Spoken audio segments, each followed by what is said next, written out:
Feito por Elas, o podcast que discute o protagonismo das mulheres no audiovisual. Oi, gente, eu sou Isabel Wittmann. Eu sou Estefânia Amaral. E eu sou Kel Gomes. Bom, primeiramente a gente quer agradecer nossas dindinhas queridas Carolina Roncone e Letícia Santinon. E por falar em madrinhas queridas, maravilhosas, quem puder ajudar com o nosso financiamento coletivo, a gente fica muito grata. São 7 categorias diferentes para todos os bolsos, então não tem desculpa, tá? A partir de R$1 todo mundo recebe uma newsletter quinzenal, mas a gente tem muitas outras contrapartidas. E aí você pode colaborar com aquela que for a mais adequada para você, a mais legal, né? Você pode entrar no padrim.com.br/feito por elas ou no patreon.com/feito por elas e conhecer tudo que a gente tem para oferecer e nos apoiar. Mas hoje a gente quer pedir outro tipo de ajuda para vocês também. Se você tá ouvindo esse programa, se você ouve o Feito por Elas e gosta do nosso conteúdo, compartilha um episódio que você acha que outra pessoa pode gostar com alguém que ainda não ouve o Feito por Elas. Escolhe o episódio certo para a pessoa certa. Isso pode nos ajudar a estourar um pouco a nossa bolha e chegar para novas pessoas que possam se tornar ouvintes também do Feito por Elas. Então a gente já agradece de antemão. E esse é mais um programa parte do nosso mês das escritoras. Como a gente falou nos programas anteriores, dia 25 de julho é dia do escritor. Então esse mês nós só vamos falar de filmes que são adaptados de livros escritos por mulheres e também cinebiografias de escritoras. Dessa vez o filme é o divertidíssimo Loucas Noites com Emily, que é dirigido e roteirizado pela Madeleine Oneck. O filme ele conta a história da escritora Emily Dickinson, que é interpretada na versão adulta, que aparece a maior parte do filme pela Molly Shannon.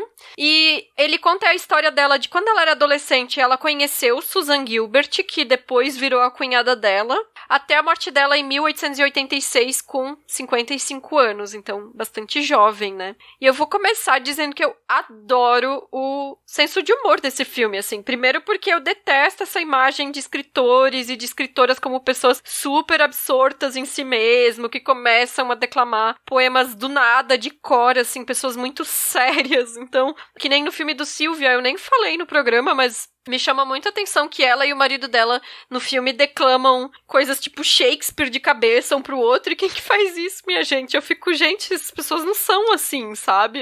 Eu escrevia poesia, eu não sei de cor nenhum dos meus poemas, sabe? Então, a vida não é assim, né?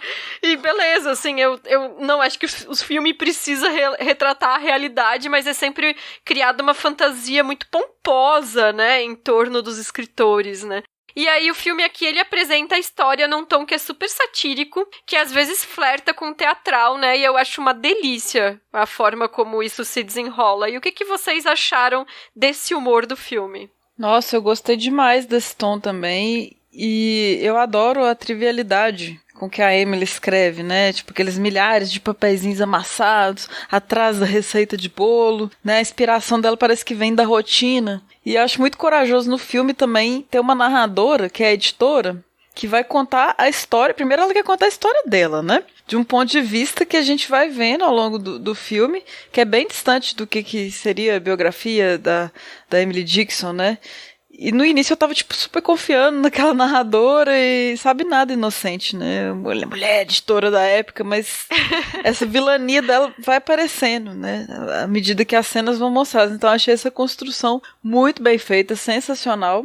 E conversa com essa, justamente isso que a Isa falou, dessa ideia que se tem sisuda dos escritores, né, reclusos, especialmente a Emily Dickinson ali isolada e tudo, e brinca com isso. É uma biografia manipulada e contada por terceiros, né, e seus interesses, e muitos apagamentos convenientes para a época que a gente ainda vai falar. Tem o outro editor também, que é interpretado pelo Brett Gilman, e eu dei um grito na hora que ele apareceu, porque eu falei, é o Martin! Né?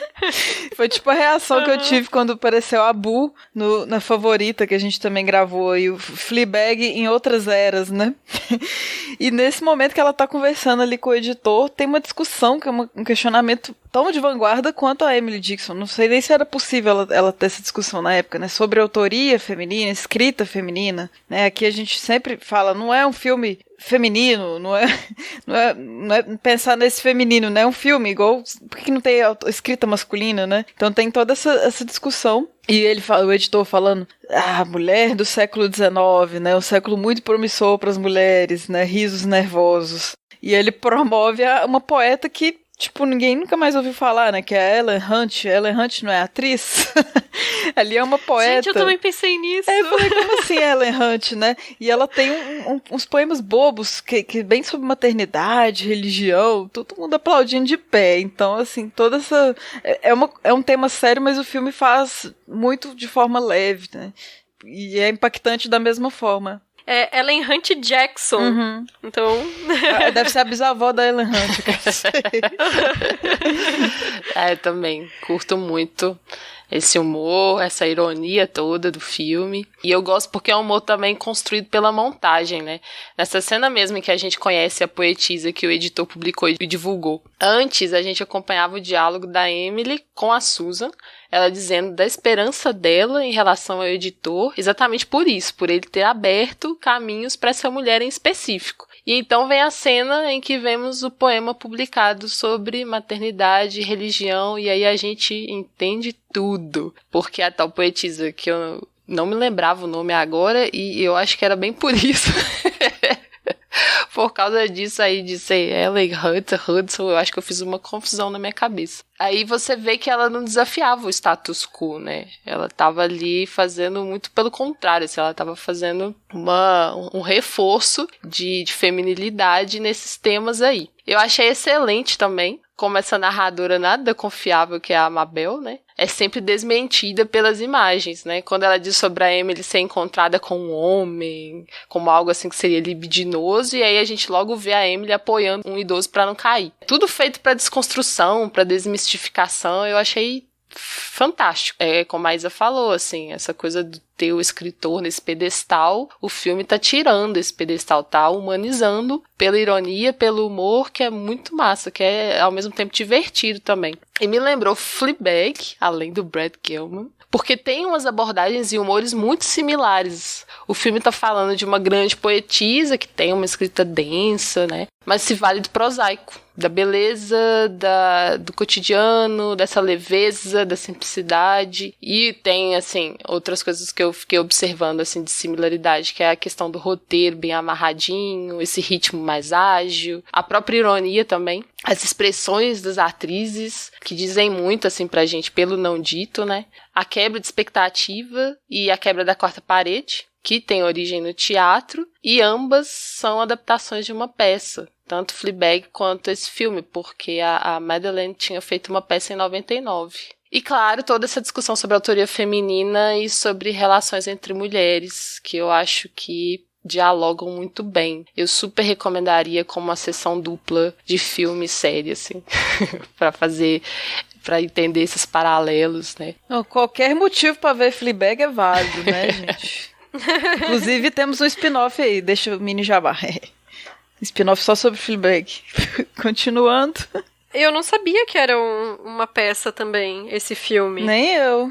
Eu soube porque lá no final dos créditos tem falando assim, de que é uma adaptação de uma peça escrita pela própria diretora, né? E que é roteirista também, e que foi apresentada em Nova York em 99. Olha que bacana. Massa. E assim, falando ainda sobre o tom bem-humorado do filme, né? Uma das coisas que o filme trata com mais profundidade é o processo da criação da imagem da Emily Dickinson, né? Que é a imagem de uma mulher que é reclusa, que é solitária, que é mal amada, né? Nesse sentido, eu acho que é um horror essa imagem criada também no filme Além das Palavras, de 2016, do Terence Davis. Esse filme, ele foi super elogiado na época. Eu mesma assisti o filme e achei um filme bonito e tudo, né? Só que, assim, não conhecia os contrapontos que a gente vai mencionar aqui no programa de hoje, né? Mas é um filme que ele justamente fortalece a ideia da Emily Dickinson como uma mulher calada, que tinha toda uma percepção em torno dela sobre solidão, sobre tristeza, né? E o filme aqui, né, o Loucas Noites, né, ele mostra outra vida, né? Uma mulher que optou por não casar naquela época, que tem um relacionamento intenso, né? Um relacionamento amoroso com a Susan, né? Que casou com o irmão dela, mas que é um casamento infeliz, né? Quase que, sei lá, ela mesma comenta, Susan, no filme, né? Que elas iam poder ficar juntas, sendo irmãs e morando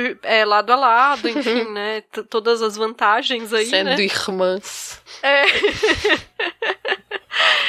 E a amante do irmão dela, que é a Mabel Todd, né, que virou a editora póstuma dos poemas da Emily Dickinson, né? O filme mostra que ela editou e alterou os poemas dela pra publicar, então pra, tipo, adaptar ao gosto do público, né? E o filme também mostra, assim, que em 98, isso tá nos letreiros, depois que o filme acaba, né? Esses poemas, eles foram submetidos a um estudo de imagem computacional, e aí se detectou que os trechos que estavam apagados dos poemas, porque a gente consegue ver nesses papéis, tem alguns que são fotografados nesses créditos finais, né? Esses trechos apagados eram, na verdade, o nome da Susan. Então, a Susan como essa presença constante na obra da Emily Dickinson, né? E pelo que eu li, até hoje é meio que consenso entre as pessoas que pesquisam a obra dela, que as duas tinham esse relacionamento romântico, então isso é praticamente um fato histórico, né? E também se considera que a Susan é o principal elemento de erotismo na obra da Emily Dickinson. É muito interessante isso, né? E aí tu pensa quanta coisa que era apagada, né? Na vida e na obra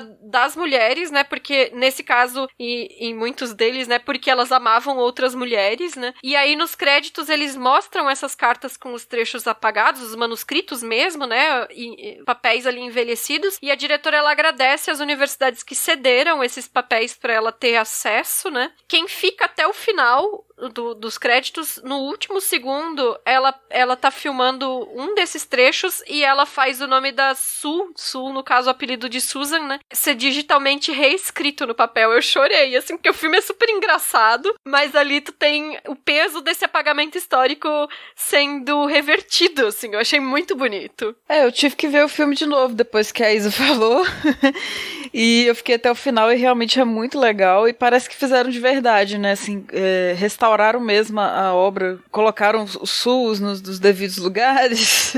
Não sei se podem alterar, mas pelo que eu entendi foi feito mesmo essa reinserção nos poemas. É uma correção que demorou séculos, mas mais que justa, né? E o filme aproveita muito bem essa oportunidade de ter essas cartas de Harvard lá em mãos, né? Insere ali a letra da Emily nas imagens. Eu achei a coisa mais linda essa edição. Alguns trechos, alguns versos, né? São inseridos como legendas, né? Em alguns clipes, digamos assim, que aparecem. Então eu acho fantástico toda essa montagem do filme. E bem realista, né? Pelo que eu entendi aqui, um filme que respeitou mais a história. Claro que sempre tem essa quebra no ficcional, não é da forma como foi, né? E ao contrário do que a editora, né, a Mabel afirma, a Emily queria muito ser lida em vida, né? Ela tentou de várias formas, enviou os poemas, mas por ser muito de vanguarda, né, e muito pra frente, assim, as pessoas as editoras recusavam e tudo,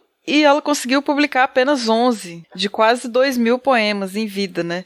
Eu fiquei lembrando, teve um filme que eu assisti recentemente, no MUBI, que é Os Amantes de Montparnasse, de 1958, do Jacques Becker, que ele conta a história de um pintor, que é o Amadeo Modigliani. E aí acontece isso, ele passa o filme pobre e tal, passando fome. É um caso diferente do da Emily, mas só pra vocês entenderem. Ele não conseguia vender nenhum quadro em vida. E tinha um colecionador de arte que tava só esperando o momento dele morrer para poder comprar esses quadros e revender, porque seriam bem mais valorizados. Então eu senti isso nesse filme aqui também, sabe? Parece que a editora tava só esperando para dar o bote, sabe? Porque por ser um trabalho póstumo, ela afirma isso. O póstumo, o reconhecimento. E é uma coisa que a Emily era contra, né? Ela queria isso em vida, mas isso foi tirado dela, né? Então foi só esperar ela morrer que aí os poemas foram publicados. Não que ela tenha não sei como é que foi na época, se foi um sucesso instantâneo, mas pode ter realmente esse atrativo de ser algo póstumo, né? E tem esse deboche no filme também que eu acho genial. Que ela fala, tudo que ela fala é o contrário, né? Assim, você não pode confiar mesmo nessa mulher. Porque Emily teve a influência de homens renomados da época. E aí ela vai olhar o cara falando, ela mal consegue entender o que ele tá falando, né? Um discurso boçal. Como é que chama o cara? Eu não sei. Era o Emerson, né? Ralph Waldo Emerson, né? Uma coisa assim, que falava assim, uma vozinha sempre baixinha, falava pra dentro. Umas coisas meio bobas, assim, tipo, a natureza tem ciclos. E aí todo mundo ficava, tipo, o que tá acontecendo? Então, assim, o que ela tá narrando ali no lançamento do livro dela, né, sobre a Emily e tudo, e o que a gente vê que seria mais próximo do que aconteceu, né? Não teve essa influência de grandes homens renomados, aparentemente. Então, muito bom esse paralelo, narração do filme e o que é mostrado nas imagens. E essa cena delas apagando o nome com a borracha, gente, eu babei na sutileza disso, é uma coisa tão cruel que é feita de forma magnânima aqui. E esse contraste até na trilha, né, porque é uma trilha bem alegre, bem leve também, e que combina com esse tom divertido do filme, e de repente, na imagem que a editora tá passando. Detalhe que essa editora, nesse filme, né, ela só foi ver a Emily no caixão, né? Ela não tinha esse contato direto e tava construindo toda essa imagem dela. Ela fala, ela adorava assistir enterros. E aí toca, tipo, Lacrimosa do Mozart, que é uma das músicas mais tristes, assim, do mundo. E aquela cena escura e soturna, né? Aquela coisa fúnebre. Então, esse contraste muito, muito eficiente. A forma como o filme trabalha a morte também é muito leve. Tem um momento que uma criança morre e na cena é apenas o garotinho correndo. Ele sai de campo, é muito bonito isso. Muito, é poético, né? E eficaz. E não tem aquele melodrama, igual a gente vê, por exemplo, no outro filme que Isa citou, que eu não gostei de jeito nenhum desse filme. Em inglês é Quiet Passion, né? 2016. É um título super criativo, tipo Sylvia, Além das Palavras. Aí esse chama Além das Palavras. Cynthia Nixon rima com Emily Dixon, aí fui assistir. Só que achei muito ruim, sim. Ainda mais que eu já tinha visto esse antes. É o melodrama totalmente, os personagens o tempo todo ali com os olhos cheios de lágrimas e tal. E não tem respiro, né? Aquela coisa fria, distante, chora muito e tudo. Não que eu não goste de drama pesado, mas esse pra mim, sabendo disso tudo, sou pomposo e artificial demais da conta. Não aguentei. Não, eu não vi esse filme. E só por vocês comentarem assim, já me deu uma preguicinha. Né? E não é nem que o filme seja mal feito, não tô falando disso, assim, mas é aquela coisa de ver já, assim, meu Deus, sério que tem esse retrato aqui, que dispensável depois disso tudo, sabe? Pois é, tanto que eu gostei na época porque eu não sabia como que era a história da Emily Dickinson, né? Mas aí pensando assim que, tipo, as cartas e os poemas, eles descobriram o nome da Susan em 98, já tava pra lá de necessitando atualizar, né? O retrato e o filme. Eu gostei na época pelo meu desconhecimento, mas aí, assim, pensando quão equivocado ele é num momento em que já não dava mais pra ter essa imagem dela, né? Pois é. Esse mito Emily Dickinson criado ao longo dos tempos, eu vejo que serve tanto para uma romantização, né, dessa sofrência do escritor, como alguém que só é genial porque tá recluso, solitário, tá doente, depressivo, essa coisa toda que se cria dessa romantização, como também me parece meio que um castigo pra figura dela, sabe? Já que ela é uma mulher criativa, à frente do seu tempo, alimenta-se essa ideia de que era esquisita, que vivia na sofrência, que era presa por suas próprias escolhas e com amores não correspondidos e blá blá blá, como uma forma também de afastar outras mulheres da possibilidade de também serem criativas, de se inspirarem nela, assim. Né? Querer meio que derrubar essa figura, assim. E sobre a Susan, além de a amante, né, foi também sua primeira leitora, e estabelece ali até uma parceria de criação. Eu vejo assim, porque eu lembro muito da discussão de Retrato de uma Jovem em Chamas, em que se questiona o lugar da musa, né?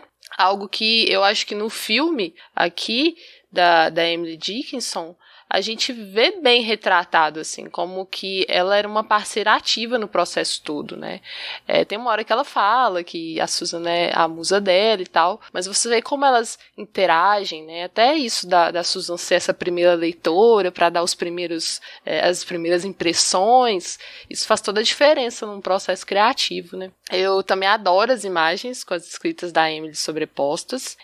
Em Patterson, que é o filme do Jim Jarmusch, de 2016, isso também tá lá e eu achei massa, porque são poemas do personagem do Adam Driver, meu crush. E ele faz o papel de um motorista de ônibus que é poeta. Eu acho que essa coisa da escrita marcada na imagem fica muito bonito pra gente pensar assim, como que a poesia surge no dia a dia, no cotidiano mesmo, como é um modo de ver e compartilhar o mundo pela escrita, né? Tá ali na imagem, marcado, materialidade disso. E, ao mesmo tempo, também serve para mostrar, assim, como que essas pessoas, elas estão desprendidas do mundo à sua volta, mesmo que estejam em solitude, mesmo que sejam introspectivas, etc. E filmar as cartas delas, eu acho um gesto super importante de publicação e de registro também. Há esse agradecimento ao final, que é a universidade, né? Não me lembro, é a Universidade de Harvard? Eu não me lembro agora qual foi. Isso. Que é a instituição que possibilitou que essas cartas fossem filmadas. Porque eles poderiam proibir, né, o acesso a isso. E eu achei super importante, porque as cartas acabam ganhando uma nova vida pelo filme. Bem isso. Se eu não me engano, ela agradece uma universidade na abertura, que é a universidade da cidade da Emily, que devia ter algum pequeno acervo por ser a terra natal. E aí nos créditos ela agradece Harvard, que aí eu imagino que tenha um volume maior, até pelas pesquisas desenvolvidas lá, né? Então são duas universidades, na verdade. A cidade de nascimento dela, eu agora não me recordo o nome. Deixa eu ver aqui. Universidade de Amherst, Massachusetts. Então, eles devem ter alguma coisa também sobre ela lá.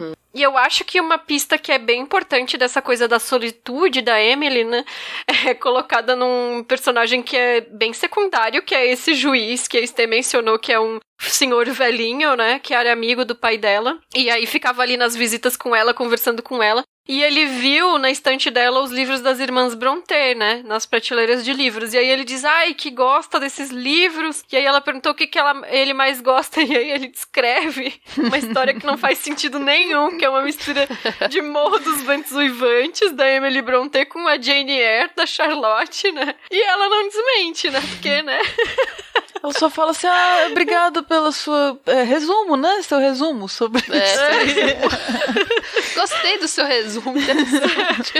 E aí, assim, ele ainda acrescenta que nenhum homem vai querer casar com uma mulher mais inteligente que ele, né? Aí, tipo, isso diz respeito a ela diretamente, né? E isso que ainda na cena mostra que ela não faz esse trabalho que é de desmentir ele na crença de que ele conhece a obra das irmãs Brontë, né? Mas é muito engraçada a forma como é apresentado isso. Não, essa cena é hilária. E ela faz uns olhares pra ele, assim, meio virando o olho, assim, meio tentando entender que são tudo. E é outro exemplo, né, do que dessa heterossexualidade falsa que a editora tenta impor na Emily. Ela tava com homens, né, igual que eu falou, né, isso não existia, né, esses interlocutores homens que ela inventa, né, nos braços da senhora. Então, uma cena muito engraçada. E eu lembrei também, falando de cartas que estão em Harvard, tem outro filme do MUBI que eu vi, que é o MS Slavic 7, de duas diretoras, que também tem essa coisa do epistolar, né, essa ser sobre cartas de uma poetisa polaca, que é a Zofia, é difícil falar o nome dela, que também estavam lá em Harvard, e a diretora fez esse trabalho de filmar essas cartas e trazer ao público mesmo, né? Eu fico sempre pensando sobre a privacidade das pessoas quando se trata de carta, sabe? E aí, de repente, é uma poetisa, eu fico pensando se um dia eu ficar famosa como escritora, aqueles sonhos. Vão pegar minhas cartas privadas, sabe? Que eu trocava com minha amiga, que eu mandei pra algum menino, garotinho, porque eu vivi essa época das cartas. Então, tem essa questão moral pra mim, assim, de estar expondo. Mas, como estudo literário, é fantástico, né? O gênero carta e conhecer como a pessoa escrevia, né? Então, esse filme que eu citei, ele discute muito isso, assim, né? O que é a carta, né? Uma mensagem que precisa ser entregue ali, que vai deslocar de um lugar... No caso delas, teve um período que elas ficaram afastadas, né? A Emily e a Susan, né? E aí, essas cartas eram mais intensas, né? Então, uma mensagem que precisa atravessar, né? Uma época que isso era preciso, né? Agora é virtual, né? Chega no instante. Então, eu sou fascinada por coisas que envolvem cartas. Bem interessante isso, dessa coisa da privacidade que não existe postumamente. Eu fico pensando, por exemplo, no Renato Russo, que o filho dele detém tudo, pertence a ele, e o quanto que ele meio que explora das coisas, né, dos pertences, assim. E me passa isso mesmo, essa coisa de, poxa, mas será que ele ia querer, tipo, músicas inacabadas, Sim. transformar essas músicas inacabadas em músicas novas e que uma outra banda lança, inclusive nem foi dada a oportunidade para que a banda Legião Urbana lançasse, o filho dele deu pra uma banda cover. Eu achei isso um pouco até desrespeitoso, violento, assim, né? Até... exato, porque foi entregue a uma outra banda, que nem era a banda que conviveu com ele, que criou junto com ele. Enfim, isso é uma questão mesmo, bem legal. E, gente, pelo amor de Deus, muito engraçada essa cena do senhorzinho. Rachei de rir. Não, e além da crítica embutida, ela é muito boa, ele lá enumerando os motivos pra ela não se casar, ela não ter atrativos, ser atacada dos nervos. Adoro essa palavra, dos nervos. Dos nervos. São os típicos rótulos que nos perseguem enquanto mulheres. E os personagens masculinos, aliás, são todos ridicularizados de uma forma ou de outra, né? Tem sempre ali essa criticazinha que eu acho bem, bem massa também. Além de não terem, tirando a questão do editor, que eu acho importantíssimo, assim, o personagem dele mesmo sendo ironizado é importantíssimo, mas os outros, assim, se for parar pra pensar, se não tivessem ali também não ia fazer muita diferença, não. O Austin, fazendo o nome do chip, Austin e Mabel. O que foi aquilo? Achando que tá abafando. Misturando Austin e Mabel. Gente, rachei de rir. Não, e ele, né, olha, entregou todo assim. Olha como eu fui poético, também no papelzinho.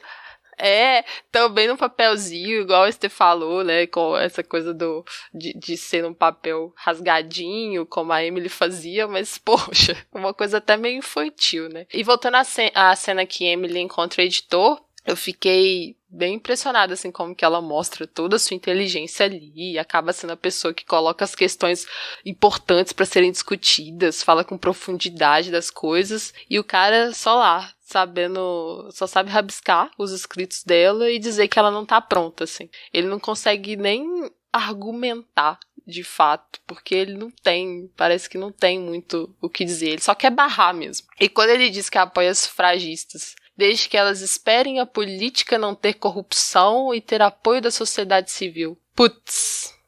Essa hora você vê o quanto que ele tá engajado com a causa, né? Nunca, né? Quando que isso vai ser possível? A gente já tá sentado esperando até hoje. Né?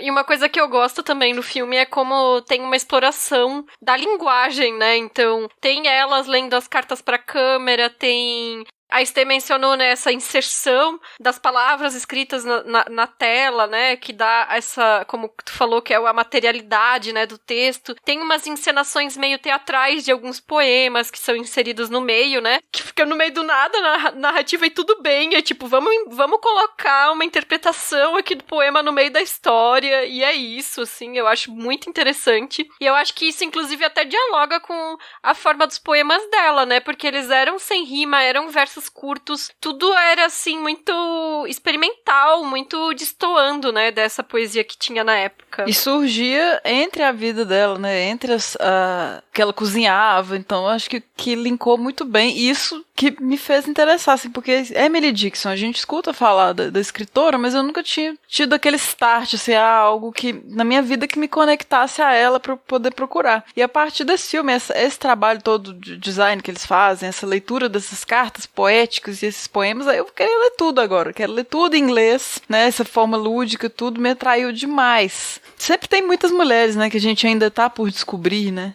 e o cinema ajudando a gente nisso é ótimo. A gente precisa redescobrir de fato, né, ler mesmo essas mulheres, outras artes também, saber quem foram e conhecer o trabalho de fato, né, não só de nome e tudo.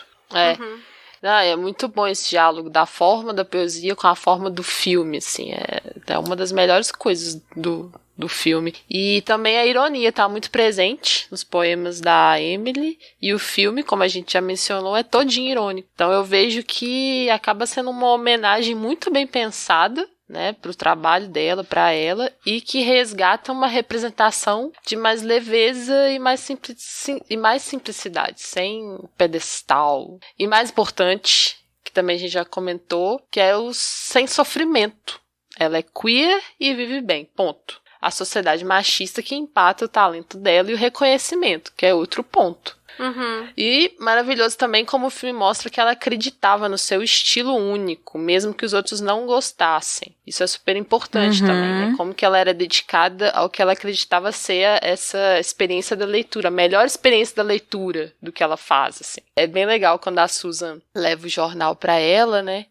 Porque a Susan conseguiu fazer com que ela fosse publicada no jornal, o poema dela. E é bonitinho quando ela fala assim, Feliz Dia dos Namorados. Oh. Só que ela não se empolga, né? Porque ela viu que colocaram um título no poema. E ela não colocava título nos poemas. Ela não queria estragar a leitura, dando já uma síntese no título, assim. Então ela fica decepcionada e não feliz. Então daí você imagina, né? Que é essa pessoa que tá muito mais interessada na experiência do que propriamente em aparecer, em chamar atenção, que é o que a gente às vezes sofre, tá, gente? Quando a gente tem que construir títulos agradáveis para serem clicados, né? Porque... Né, social media's feelings.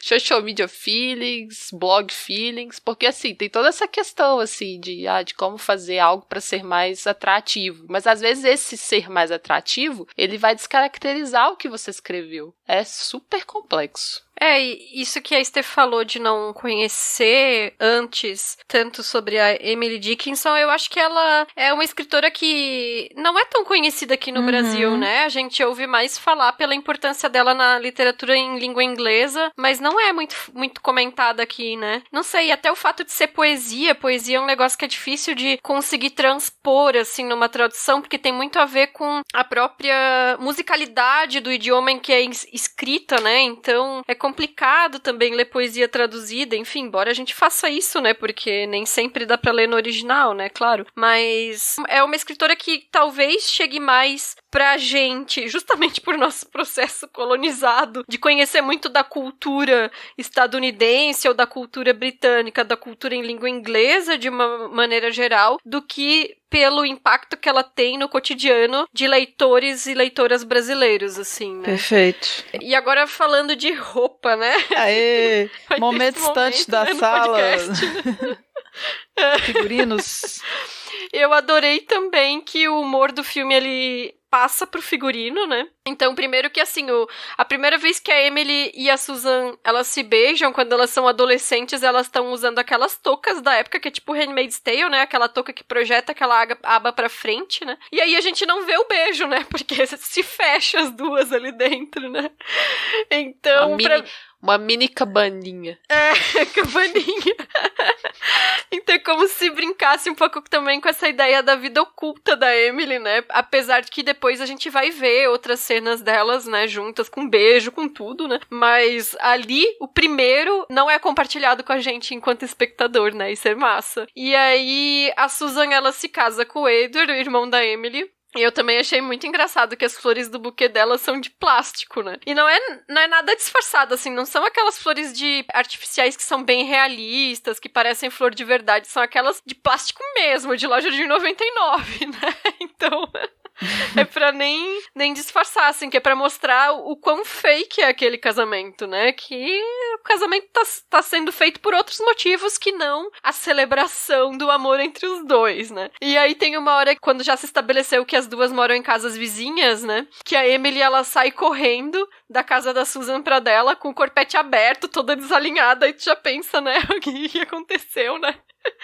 E a Susan grita, "Don't forget your bloomers", né? E a legenda, ela coloca, "Não esqueça suas roupas". Só que bloomers são aquelas calçolas, que eram a roupa íntima feminina da época, né? Que eram aquelas meio bufantezinhas, assim, né? E aí, quando ela tá atravessando o gramado correndo, ela tá erguendo um pouco a saia, só que aí tu consegue ver que ela tá sem nada por baixo, correndo.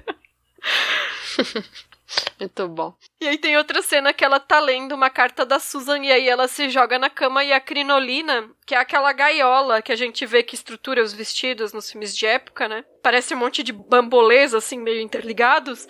A crinolina dela sobe na cara dela. Muito assim, bom. Tipo, super prático, né? Pra deitar. E aí, pra terminar, tem uma cena que o irmão dela vai agarrar a Mabel contra uma parede, assim. Ele levanta a saia dela. E aí ele, tipo, vai levantando camada atrás de camada e não termina nunca.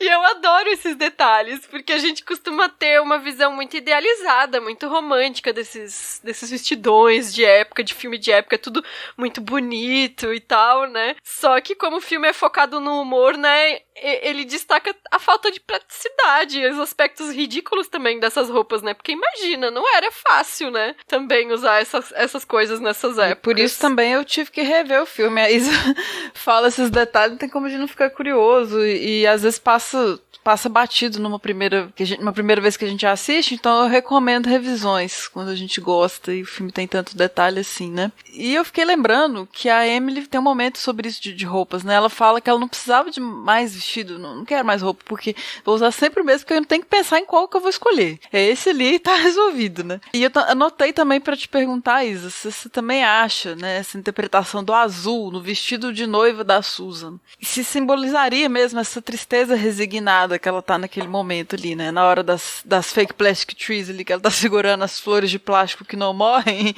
ela tá com um vestido azul casando. Né? Faz aquela cara de repugnância quando ela é beijada pelo agora esposo, né? Uhum. Eu até tinha esquecido de dizer isso, porque na época as pessoas elas não casavam de branco ainda, né? Nesse momento aí, anos 40, 50, né? Não era um costume europeu cristão o vestido branco que foi incorporado depois, né? Nessa época, geralmente, as pessoas pegavam realmente o seu melhor vestido e usavam esse vestido para a cerimônia de casamento. Eu não achei que o azul fosse tão triste, eu achei que era um azul mais de inocência, assim, é um azul clarinho, né? Mas não sei, eu acho que o azul ele pode passar muitas sensações diferentes, né? Então fica bem aberto, assim, para essa interpretação também. Eu também fiquei achando até que é um tom que combina muito com a atriz, né? Ali no momento, assim. Uhum. Além de ter essa possibilidade de ser por uma tristeza e tal, mas é também um tom que combina com ela, combina com os olhos dela. De toda forma, por mais que fosse um casamento tão desprovido de amor e de esperança, que era uma coisa só pra seguir a tradição. Eu achei tão bonito como ela tá vestida, sabe? Uhum. E toda essa simbologia dessas flores de plástico, é linda essa cena. E complementando o que a Isa respondeu sobre o vestido de noiva, foi o casamento da rainha Vitória da Inglaterra, em 1840, que tornou popular e desejável o uso do branco em casamento. Uhum. Assim, ela não foi a primeiríssima a usar, não, tá, gente? Mas ela foi a influenciadora, digamos assim. Sendo que, no caso dela, mais importante do que a cor era a escolha dos materiais, porque o vestido foi todo construído apenas com materiais britânicos e como forma de valorizar as indústrias que estavam em declínio na época. Tipo, o tecido, a renda e tal. Mas aí, depois é que vieram essas atribuições religiosas e culturais dadas ao branco que a gente conhece e que perduram até hoje, né? Exato. Basicamente, o vestido da Rainha Vitória foi, tipo, o vestido da Princesa Diana, né? Em termos de influência real aí, né? Que o vestido da Diana foi aquela coisa super bolo de noiva e que perdurou aí nos anos 80, essa influência, né? Gente, eu adoro cortando aqui isso. Um pouco, eu adoro que feito por elas nesse programa. Nós três aqui estudamos moda, né? Temos ensaios sobre moda falando sobre isso. Tá um plus aí. Adoro essa discussão de figurino. Spin-off feito por elas fashion. Amei. Bora fazer. E só pra finalizar isso, assim, aqui no Brasil também, em alguns lugares, no interior de Santa Catarina, no interior do Espírito Santo, onde tem ainda descendentes de pomeranos, ainda existe um pouco essa tradição das noivas se casarem de preto, né? Então, que era uma tradição dos pomeranos. Não é nada, assim, super comum, tanto que quando acontece, vira notícia, assim, né? Mas acontece. Então, em Santa Catarina, no caso, principalmente em Pomerode, que é uma cidade vizinha de Blumenau, né? Então, de vez em quando a gente via lá histórias de noivas casando de preto, né? Pra manter a tradição. Doido, enfim, demais. Porque é justamente isso, assim, né? O branco é uma cor que foi escolhida em um determinado momento ali de meados do século XIX, e aí virou a tradição, mas existiam outras questões anteriores, né? Enfim. Ter que ir pro sul, arrumar um noivo e casar de preto, bem gótica, depois que eu tô sabendo dessa. Amei. E voltando pra poesia, né, da Emily Dickinson, eu gosto do poema final que mostra no filme, né, que fala sobre morte. Então fala morrer pela beleza, morrer pela verdade, e que a verdade é a beleza, né? Então dialoga bem com o fim da vida dela, pensando assim, tudo que foi ocultado mesmo da história dela e em todo o amor, né, que ela teve com a Susan, né, em termos de beleza e verdade aí. E a Emily, ela teve uma doença desconhecida, ela sofreu muito no final da vida, por isso que ela morreu jovem, aos 55 anos. Eu não sei se hoje eles já descobriram o que era, talvez, mas na época não se soube qual que era a causa, né? E foi a Susan que lavou o corpo dela, o filme retrata isso, né? E essa sequência é muito bonita, né? Porque mostra a Susan passando pano pelo rosto, pelas mãos, pelos pés da Emily. É com muita delicadeza, tem uma coisa de uma devoção que é colocada nessas ações ali, um carinho mesmo, né? E a diretora, ela opta por fechar o filme com um split screen que mostra lado a lado, que enquanto a Susan tá se devotando a se despedir a mulher que ela ama, né? No lado esquerdo da tela, né? No lado direito, a Mabel tá apagando o nome da Susan em todos os papéis da Emily, né? Pra poder publicar eles. E a história das duas, né? Tá sendo apagada junto, né? Então, aí sobem os letreiros que informam, né? Um pouco mais sobre a vida da Emily. Enquanto tá subindo os créditos, a gente ainda fica ouvindo o barulho da borracha no papel no fundo, né? Então, é um jeito muito bom de terminar o filme, né? Muito bonito e muito triste. E a gente aqui no Feito por Elas fala muito, né? Sobre apagamento histórico dessas mulheres que fizeram tanta coisa, né? E esse foi literal. O nome da Susan foi literalmente apagado dos manuscritos da Emily, né? Eu tô pra ver uma representação mais perfeita disso, assim, é muito maravilhoso. Eu também tive essa sensação. Sobre os beijos que você comentou em determinado momento, né? No início, logo de cara, elas já se beijam na boca, assim, eu achei muito boa essa marcação, que não tem no outro infame filme que eu não gostei de 2016, eu não notei isso, esse reforço, né? Tem um ocultamento disso, inclusive, né? E pelo título a gente fala, nossa, Loucas Noites, vai ser uma coisa picante, né? É cine privê, né? Mas é super sessão da tarde, na real. Não tem nada impróprio o filme. Não achei isso um problema, só me surpreendeu, né? Porque Loucas Noites é o título de um poema dela, né? Só vou dizer que tudo é próprio, Estê. Tudo é próprio. Boa. E outro reforço que eu achei massa, no início tem uma festinha e a editora fala having a gay time at the party. E a gente sabe que gay é alegre em inglês a tradução, né? Mas eu acho que ela deu uma ênfase no gay ali, que para o filme eu vi esse duplo sentido queer ali, sabe? Gay time. Então, massa. Como um filme que trabalha realmente muito bem a linguagem, né? Uhum. E eu achei muito doido também das representações dos poemas dela, né? Que ela tá ali deitado no túmulo já, conversando com um outro senhor negro, né? Que ele foi enrolado na bandeira dos Estados Unidos. E a boca dele dos dois enchendo de musgo, assim. É bem tragicômica aquela cena, né? E muito simbólica. Sensacional. Esse filme entrou, gente, pra minha lista de filmes não heteronormativos, para dizer assim. Prefiro filmes queer. Junto com o Retrato de uma Jovem Chamas, não tem como não lembrar, que é o filme mais perfeito de diretora pra mim, né? Da Celine Sciamma. O Me Chame Pelo Seu Nome também tá nessa lista. E agora, Loucas Noites com Emily. E sobre o selo Faustina, breve adendo aqui, eu achei que não ia passar, né? Porque tem aquele gato chato da Lavínia, né? Que é a irmã da Emily, que fica lá... Eu falei, pô... Não... Que é uma pelúcia, né? Nem é um gato de verdade, né? Ele fica só ali no colo e aquele... Tem a sonoplastia, né? O efeito das pessoas bebendo chá. E agora tem esse gato miando, né? Mais um efeito cômico aqui. E eu achei que ele não ia ter nome, mas ela fala, não, uma das minhas gatas se chama Emily Dickinson. Aí eu falei, então fechou, tem gato com nome, então pode carimbar. Passou no selo Faustina.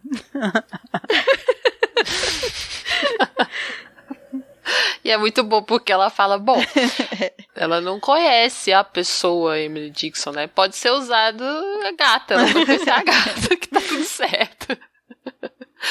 Ai, gente, as cenas do apagamento, nossa, tocantes. O split screen, sensacional. Também, pra mim, assim, ficou marcado mesmo, perfeito.